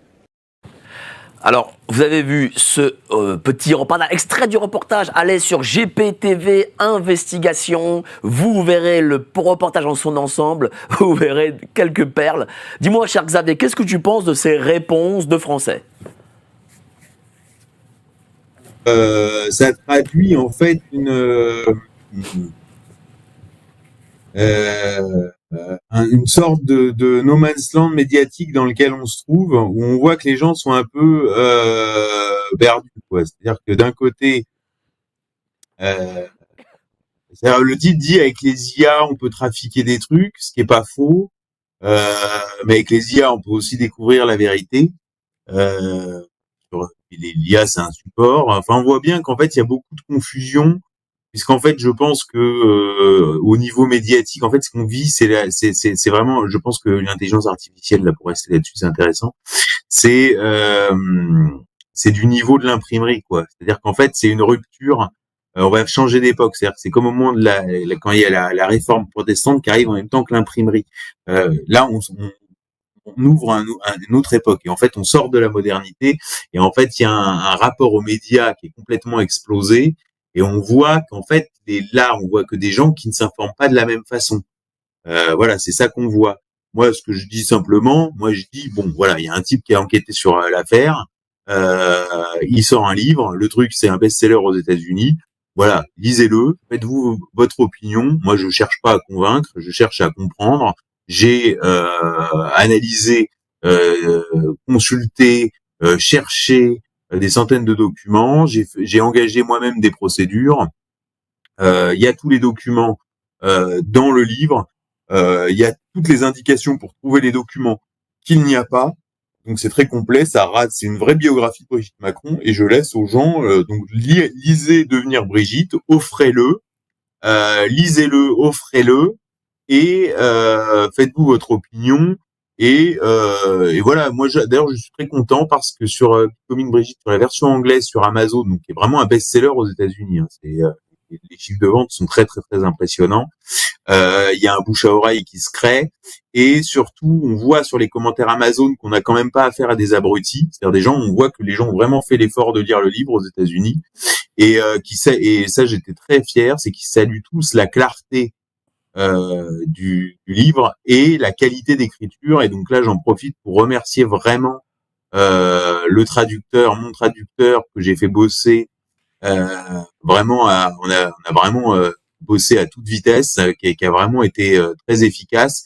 Et je suis très fier que les Américains saluent effectivement la qualité d'écriture du livre et effectivement sa clarté. Donc, achetez Devenir Brigitte, lisez-le, offrez-le, faites-vous votre opinion par vous-même. Offrez-le. Voilà. Et voilà, moi après que les gens y croient pas, moi j'en sais rien, voilà. Alors Myriam a une question à te poser. Non, moi je trouve qu'il y a deux choses importantes que tu viens de dire, Xavier. Déjà d'une, c'est que quelqu'un de enfin en tout cas quelqu'un a dit à Candace Owens que ce serait bien de s'intéresser à toi parce que eux, ce qu'ils avaient dans les documents qui ont été pris par le FBI, il y avait beaucoup de choses qui étaient similaires, donc qui nous laissent quand même penser que voilà le dossier Trump concerne cette histoire. Et puis tu parles d'un no man's land au niveau journalistique, et c'est pour ça qu'en France nous avons des micro-trottoirs comme ça très ambivalents où il y a des gens qui pensent oui, d'autres non. C'est parce mais au moins ils sont au courant. Et au moins ils sont au courant. Mais pourquoi ? Parce qu'aujourd'hui les journalistes, en tout cas du mainstream, ne veulent pas en parler, non pas parce qu'ils n'y croient pas, mais parce que c'est un sujet risqué. Et si c'est risqué, c'est que il y a des choses à dire. Tu as perdu ta place à TPMP à cause de ça. Oui. Tu peux le redire. Oui, je peux le redire. Et puis, ce que j'aimerais juste dire, c'est que, et d'ailleurs, je dis pas ça parce que tu es en face de moi, mais ce sujet est tellement touchy que même parmi les médias indépendants, seule Géopolitique Profonde en parle. Je parle pas évidemment de Candace Owens ou de toi, Xavier, mais ni Toxin, ni Omerta, ni TV Liberté. Voilà. Okay. Merci de nous foutre dans la merde avec nos amis. Mais c'est un sujet. Non, mais c'est pour dire que c'est un sujet. Bon, c'est du direct. Hein. C'est un sujet hyper important et hyper touchy qui fait flipper les gens. Voilà. C'est une réalité. Je sais pas ce que t'en penses, mais. La nana qui dit moi j'y crois, elle dit je veux témoigner à visage flouté. Elle s'arrête là, t'as compris. Tu vois, puis le mec qui veut pas qu'on foute son visage, genre voilà, moi j'y crois pas, tu vois. Parce que, mine de rien, t'as quand même d'abord en France, il y a quand même, de par la constitution de la Ve République, quelque chose de très monarchique dans la fonction présidentielle.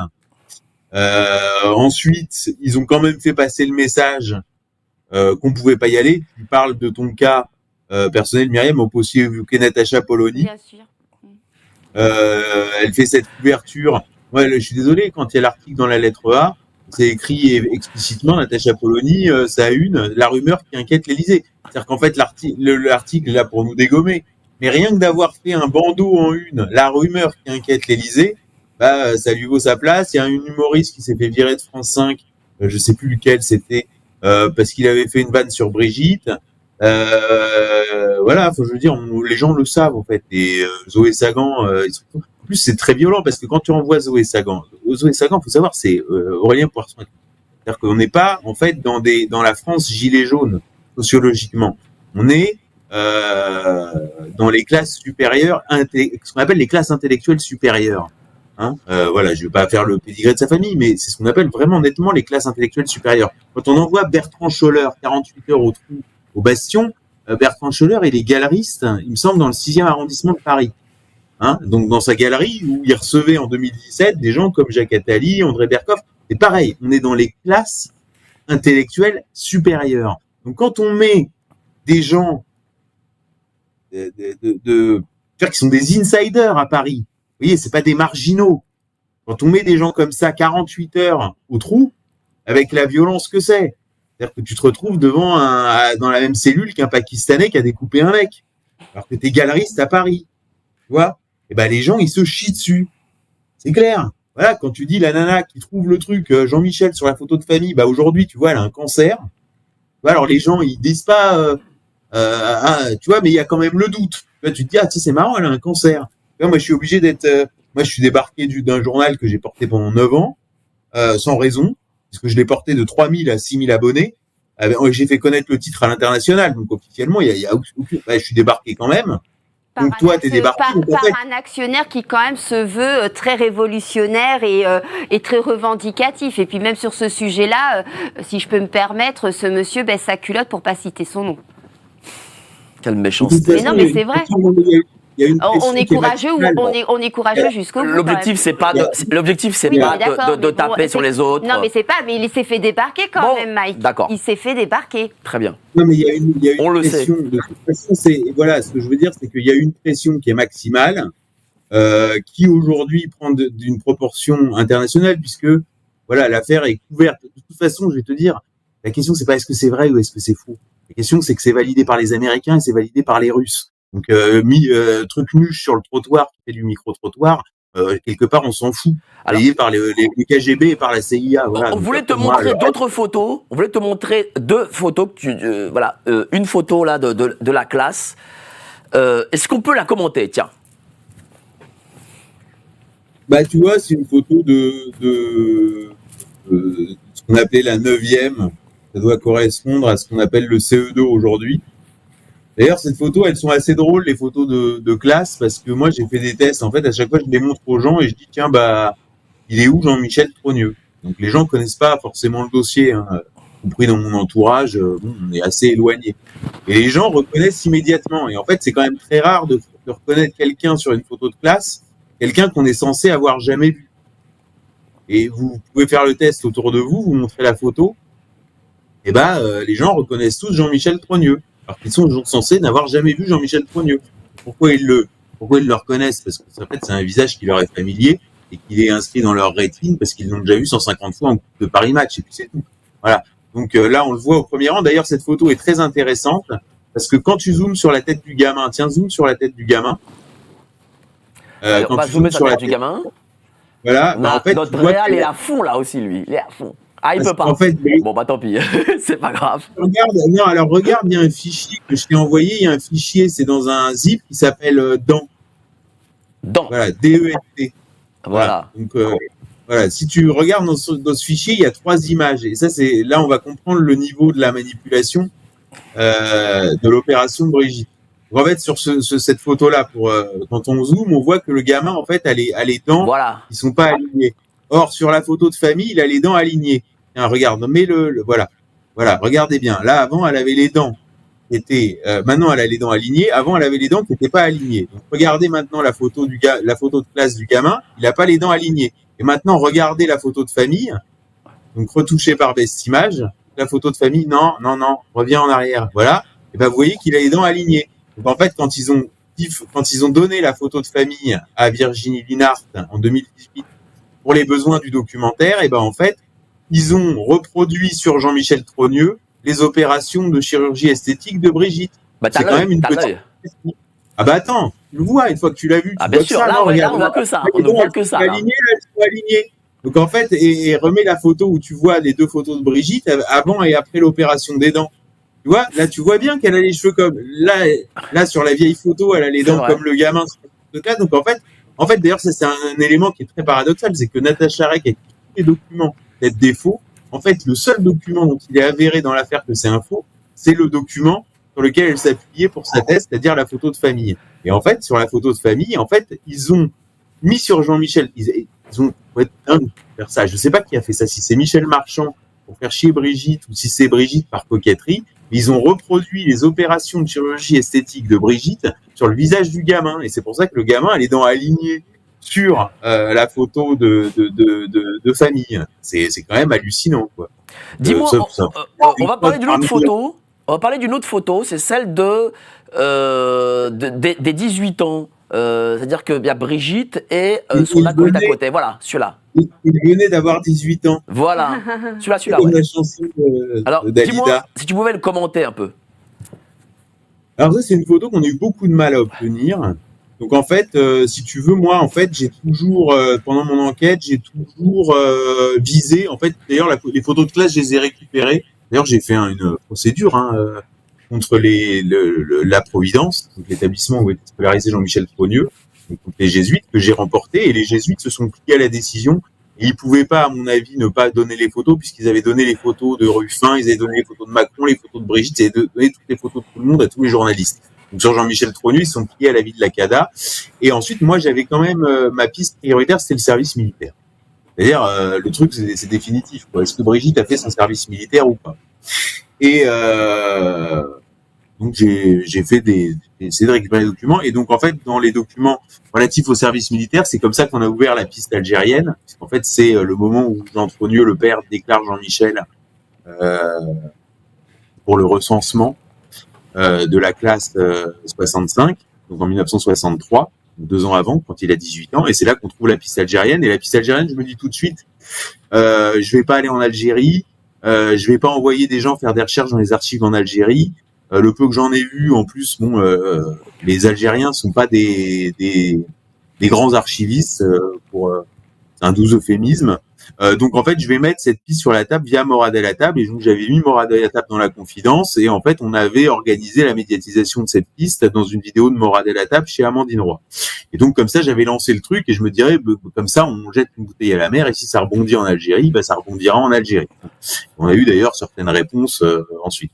Et en fait, dès septembre 63, en fait, dans les documents militaires, on voit que Jean-Michel Trogneux est domicilié à Paris, et qu'en fait, il suit une formation dans une école d'ingénieur. Alors c'est une classe préparatoire, hein, il est pas en école d'ingénieur, c'est une classe préparatoire qui nécessite même pas d'avoir le bac. D'ailleurs, Jean-Michel Trogneux, donc Brigitte Macron, n'a ni le bac ni le BEPC, d'après les documents que j'ai pu consulter. Visiblement, elle a arrêté l'école en 5e, au cours de son année de 5e, parce que j'ai pas trouvé de trace de sa scolarisation après. Et dans le dossier donc de cette école, dans le dossier scolaire de cette école, donc de cette préparation à une école d'ingénieur, en fait, il y a marqué qu'il n'a pas le BEPC, qu'il n'a pas été scolarisé dans les 3 ans avant, donc 3 ans avant 18 ans. Et voilà. Donc en fait, elle a été inscrite dans cette prépa, sans doute par un truc familial, puisqu'en fait, le beau-père d'un des frères était le président d'un syndicat du BTP et le président de l'association des anciens élèves de cette école. Et d'ailleurs, quand on voit le dossier scolaire, on comprend qu'elle y est jamais allée, puisqu'en fait, elle passe avec des résultats passables à la classe supérieure. Et on sent qu'elle a eu droit à une faveur. Et l'année d'après, en fait, le premier trimestre, elle a 5 absences. Deuxième trimestre, on en est à 49. Et le dernier trimestre, elle y va quasiment pas, quoi. Donc en fait, elle a vraiment été de passage, mais je m'étais dit, bon bah au moins là, on a un truc, on peut avoir un trombinoscope et un dossier scolaire, donc des informations. Et donc en fait, j'ai fait une procédure en fait contre cette école qui a duré en fait entre ma première demande auprès de cette école et le moment où je récupère les documents. Ça a été une procédure qui a duré entre avril 2023 et novembre 2024. Et en fait, au bout d'un moment, la justice administrative m'a rendu une décision favorable en expliquant à l'établissement qu'il devait me donner la photo. Et dans sa réponse à la justice administrative, le directeur de l'établissement a répondu « Je ne donnerai pas ce document à Xavier Poussard car il porte atteinte à l'honneur de la présidence de la République. » Donc ça, c'est un épisode effectivement que je raconte dans le livre et je diffuse cette photo où là on est sur ce qu'on appelle quelque chose qui plie le match, puisqu'effectivement on reconnaît un nombre de signes distinctifs qui sont incroyables, c'est-à-dire la bouche, le nez, les oreilles, bon certains diront le regard, moi voilà, on voit vraiment que c'est, et puis surtout qu'en plus ils se sont cornérisés en expliquant que Jean-Michel Trogneux était un petit gros. Et donc là, on pourrait, donc ils nous disent non, Jean-Michel Trogneux, c'est pas Brigitte, c'est un petit gros. Et donc en fait, l'IA le valide. L'IA, elle prend pas cette photo. Hein. L'IA, elle prend pas cette photo pour la simple et bonne raison que c'est une photo où il y a des lunettes. Parce qu'en fait, si tu veux l'IA, l'intelligence artificielle visuelle, faut savoir comment ça fonctionne. Ça fonctionne avec des points sur le visage. Et donc en fait, cette photo est pas prise en compte par l'IA, tout simplement parce qu'il y a des lunettes avec des très grosses montures et des fortes corrections, et en plus une ombre portée du verre sur le visage. Et donc en fait, cette photo-là n'est pas prise en compte par l'IA exactement comme quand tu prends. Je veux dire, c'est pour ça que quand tu fais tes photos d'identité aujourd'hui, on te demande systématiquement de faire des photos sans lunettes. Et quand tu passes à l'IA, d'ailleurs dans le livre, vous regarderez toutes les photos que j'ai utilisées avec l'IA, il y en a pas une. Faut vraiment prendre des photos au format carte d'identité contemporain. Cela dit, une fois donc là, on se dit bon, on peut pas utiliser l'IA, donc on repasse au manuel. Et en fait, d'ailleurs, j'invite les gens à regarder le petit gros. Vous verrez, il a pas le même nez, il a pas la même bouche, il a pas les mêmes oreilles. Enfin bon, voilà. Donc en fait, c'est la photo qui, comment dirais-je, plie le match. Donc cette photo, selon le directeur de l'école qui s'est assis sur une décision de la justice administrative, dans un premier temps, porter atteinte à l'honneur de la présidence de la République. Donc en fait, c'est-à-dire qu'on est dans l'inversion totale. C'est-à-dire que en fait, les Macron ridiculisent la France et leur règne coïncide avec une perte d'influence de la France vraiment partout dans le monde. C'est-à-dire qu'on est vraiment le clochard des nations, quoi. C'est-à-dire qu'on a un président qui crie sur le trottoir plug baby plug et les gens passent devant en faisant même semblant de pas le voir, quoi, tellement c'est gênant. Donc en fait, on est plus rien, on est une nation en voie d'effondrement intérieur et en perte d'influence totale sur la scène internationale. Vous verrez que sur la reconstruction de l'Ukraine, c'est les Italiens qui seront là. Trump et Poutine ont déjà dit, bon ben pour représenter l'Europe, ce sera les Italiens. Il y a Xavier Niel aussi quand même. Il y a Xavier Niel quand même. Hein. Ouais, mais tu verras que Niel, ça va mal finir cette histoire de Niel, parce que là, il s'en est pris à Musk en le traitant de connard. Musk l'a gentiment recadré. Qui a répondu. Toute leur il y a eu cette histoire très bizarre. Pourquoi c'est Niel qui va chercher Pavel Durov à sa sortie de garde à vue? C'est quand même, les Macron ont quand même eu le signal qui est envoyé. C'est-à-dire quand on envoie une assignation au domicile de Candace Owen à Nashville, quand tu fais descendre un avion au Bourget pour placer en garde à vue le patron d'un réseau social, Telegram, etc. C'est-à-dire qu'il y a quand même une prise de conscience au niveau international qu'on est face à une dérive à la fois inquiétante et inédite et hors de contrôle, un pouvoir qui est complètement hors de contrôle. D'ailleurs, c'est ce qu'avait dit Emmanuel Todd. On est dans un pays qui est avec un pouvoir hors de contrôle et l'explication de ce pouvoir hors de contrôle remonte, selon Emmanuel Todd, dans l'enfance même d'Emmanuel Macron. C'est-à-dire qu'il y a un rapport, Emmanuel Todd dit, il a un rapport à son enfance qui n'est pas clair. Et il ajoute, je le soupçonne de haïr les gens normaux. Voilà. Et donc, en fait, on est face à un pays qui est sous stress, avec un pouvoir psychopathe. Et donc voilà, moi je publie ce livre, que chacun se fasse son idée, que chacun lise cette enquête, que les journalistes le sentent que ça peut bouger quand même malgré tout, parce que je sais qu'on est suivi, je sais que ce que je fais est suivi en haut lieu. Enfin, il n'y a même pas besoin de prouver, c'est officiel. On a fait cette série, la Becoming Brigitte, qui cartonne aux États-Unis. Hein. C'est un carton intégral. C'est-à-dire, aux États-Unis, vous pouvez pas tricher. Hein. Aux États-Unis, vous trichez pas. Hein. Si c'est mauvais, c'est mauvais. Si c'est bon, c'est bon. Hein. L'export aux États-Unis, c'est le crash test quand même, quoi. Et c'est pas moi qui suis allé solliciter les Américains à mendier des machins et des trucs. C'est eux qui sont venus me chercher. Donc non. C'est important. Il faut voir comment ça rebondit.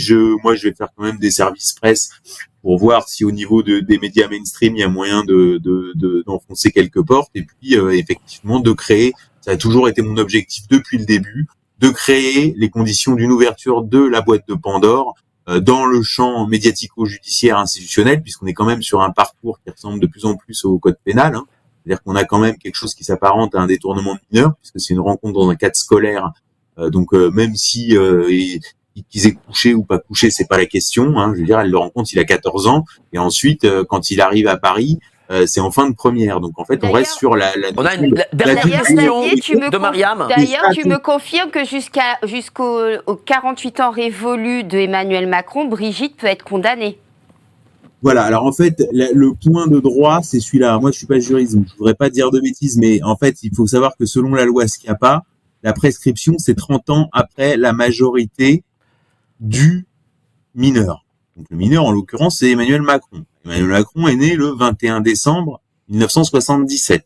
Donc sa majorité, c'est le 21 décembre 1995.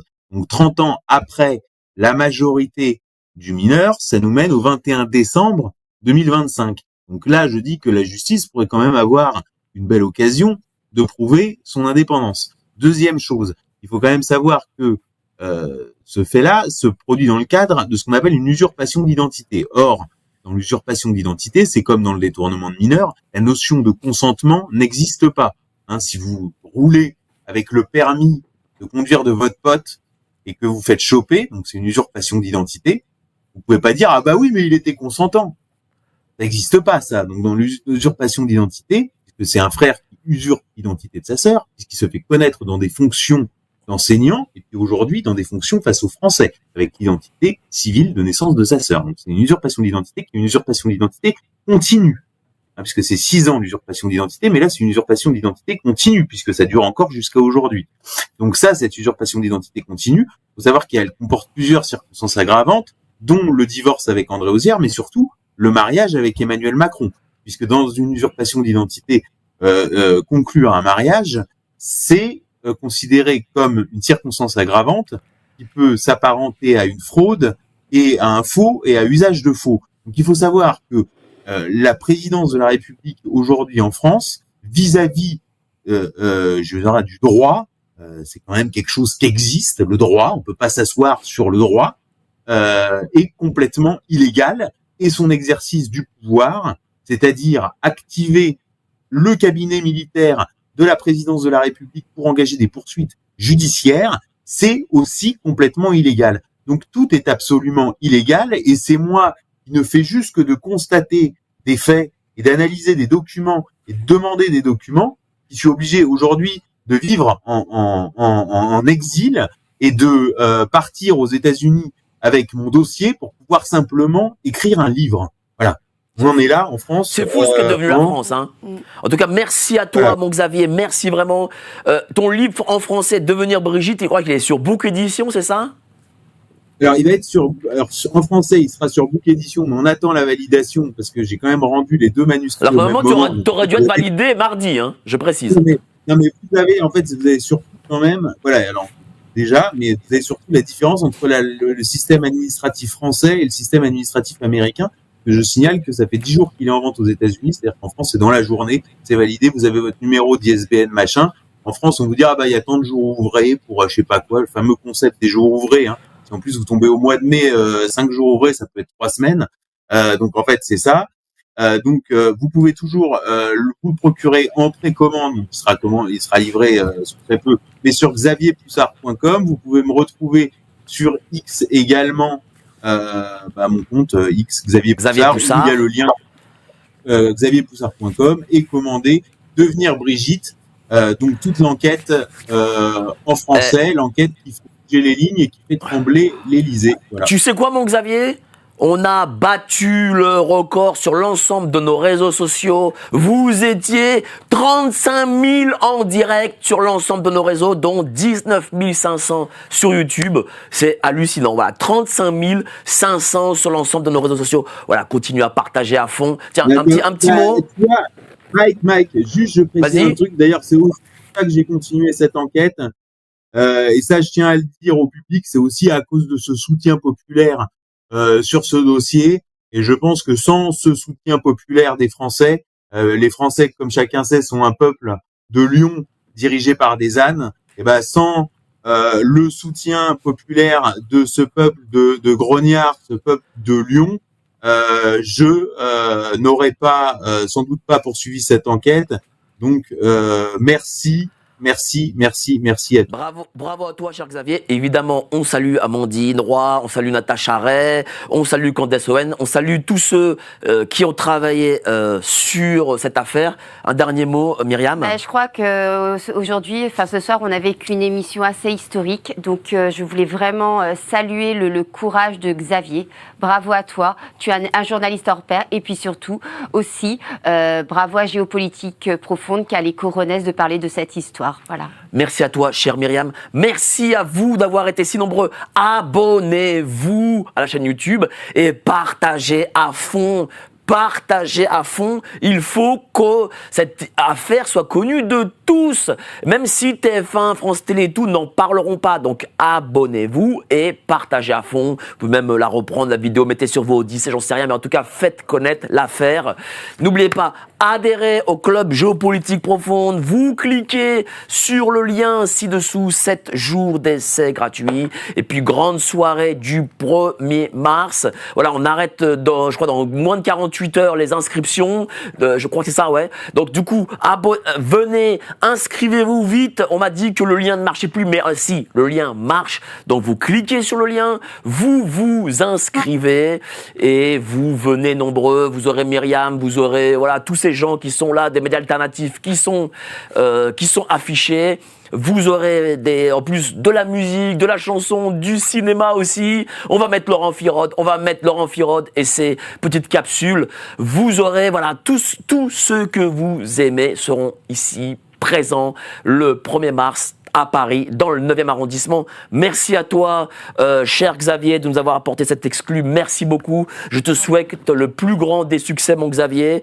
Et bravo pour ton courage, vraiment. Heureusement qu'il y a des journalistes comme toi qui existent encore. Merci à toi. Passez une excellente soirée et on se retrouve la matinale, Raphaël Besselu, Nicolas Stocker, demain matin 7h. Moi, je vous retrouve midi et demi en face caméra et puis je serai là aussi demain 19h avec Nicolas Stocker et d'autres. Allez, passez une bonne soirée. Salut, ciao. Pardon, monsieur, je suis confus, j'ai garé mon briquet. On a aussi tendance à jouer avec le feu. Google, qui est une création de la CIA. L'équipe de Géopolitique Profonde vous donne le meilleur de l'actualité brûlante. Mais en échange, on veut un geste de votre part. Merci de ce geste d'amour. On vous le rendra. Ravi.